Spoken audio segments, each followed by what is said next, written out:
Good morning, everybody. Happy Super Bowl Sunday. And wanted to give you an update. Mac, this is my travel buddy, Mac. He's an Australian Shepherd. They call them cattle dogs too. This is what he looks like. So Mac and I are going to be going to all of the state parks around the Dallas area during March. We're going to do the entire month.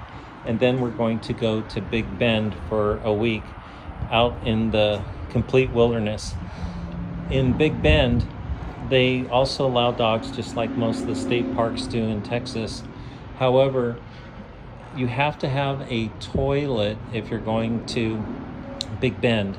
It is a have to, unless you are in an area where there are toilets, but mostly there are not. Out in the outback areas where I'm going, which is far away from everybody, so I can see the beautiful stars. So Mac and I are going to do that. Right, Mac? Mac, say hello to everybody. Come here, buddy. Attaboy. Sit for me. Sit for me, Mac. Attaboy. He's such a good boy. Anyway, we're gonna be busy, and Mac's gonna be my travel bud. So while we're there in Big Bend, we're going to spend 5 days and just have a good time looking at the stars and hiking around. So I'll send you a bunch of pictures, but also when I'm out working around the 13 parks around the Dallas, Texas area, you'll also get a chance to go around there. Today, we're just spending time looking at the electronics we need and looking at some of the other equipment that we might want to bring. I've also spent a little time trying to think about how I'm going to get this organized for the trip. I have some wires from a long surge protector that has extra USB ports and about 9 plugins that I'll be using with my inverter, but I'm going to get that wiring put underneath the bed and connect the actual surge protector under the bed frame. So that's going to go on the bed frame up here, right about there. So it'll be a good spot for it, because then I have plugins for all my appliances, and it keeps the cords out of the way of everything. So that's the goal. Anyway, the bed is down now. If the bed were up, I'd have like 8 feet of room on top. So, but right now I do not, because I'm just kind of scouting around inside and figuring out what I want to get done before the trip. That long hanging strap is a strap that you would pull on to close the actual top before you can grab the handle, which is inside too. There's an inside handle, and on the outside, of course, there are 2 exterior handles to push it up, and then it just pops straight up. It's amazing that it holds all the weight of the solar and still pops open and stays open strong, because they're super heavy duty air shocks that are on each side of the camper, which I'll show you. You've seen them probably as I profiled around, but they're quite large. I think they're 24 or 30 inch, actually quite large, and they're super strong. And so they help manipulate that weight. Now on the passenger side, I was telling you that's where this fold out table cabinet is, and behind these squares, this is solid. So when the cabinet opens up, it had a seal around it that you probably saw on the fold out cabinet, the fold out little bench top or shelf. And what that is for, oops, I got a little smudge there. What that is for is to keep dust from getting inside. If you want to know if there's a dust problem, there is 0 dust that gets into this because of the way it is sealed. You can see the seal. The seal is automotive seal and goes on the same way as it does on automotive, in like a little metal track, and then the seal just connects onto that track all the way around the exterior of the camper. And same in here, inside here.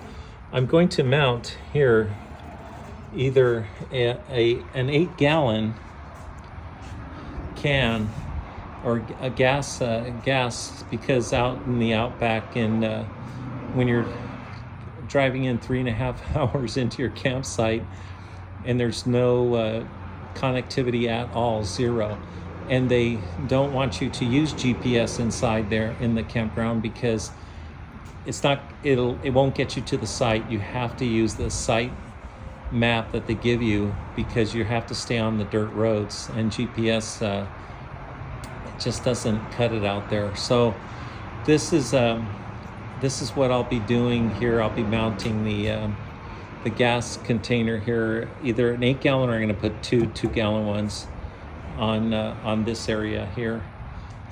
But you can see below, this is where I connected my grounding. This is all inside that cable harness is the grounding wires. I have 4 ground wires that connect to the chassis of my car, which I showed you in another video. If you look, you'll see it. And there's the grounder and the connector that I used for grounding right here. I made that.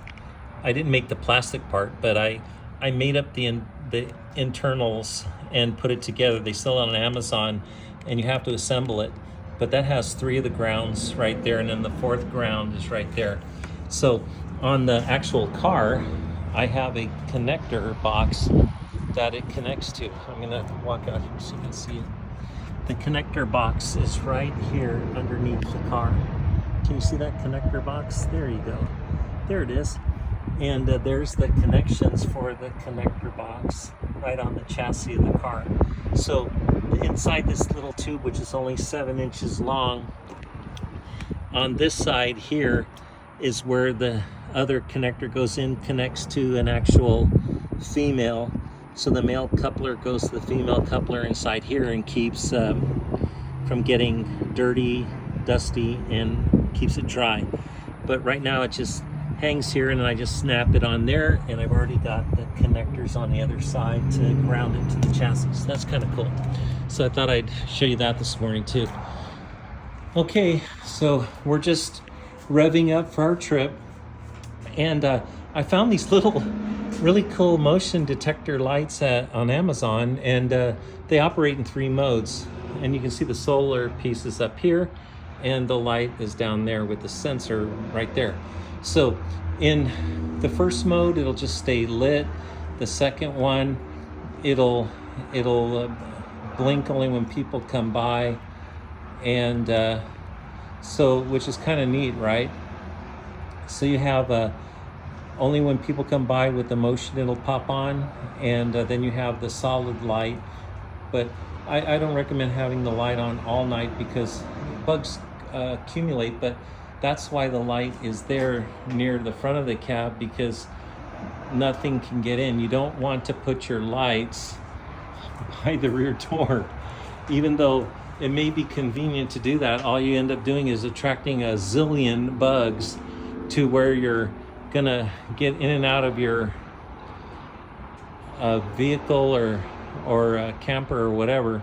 So you really don't want to do that. That's just kind of like a little helpful tip. Better to put them on the side away. And the motion ones are neat because they're good for other animals that may come out, like coyotes and other things. They see the light and it kind of startles them, and they don't like to be noticed. And so that helps. Plus it alerts me and Mac to the fact that something has gotten near our vehicle, because we're going to be out in the middle of pretty much nowhere. It's going to be fun. Okay, so there we are. I just wanted to say hi to everybody. Have a great Super Bowl Sunday weekend. Mac,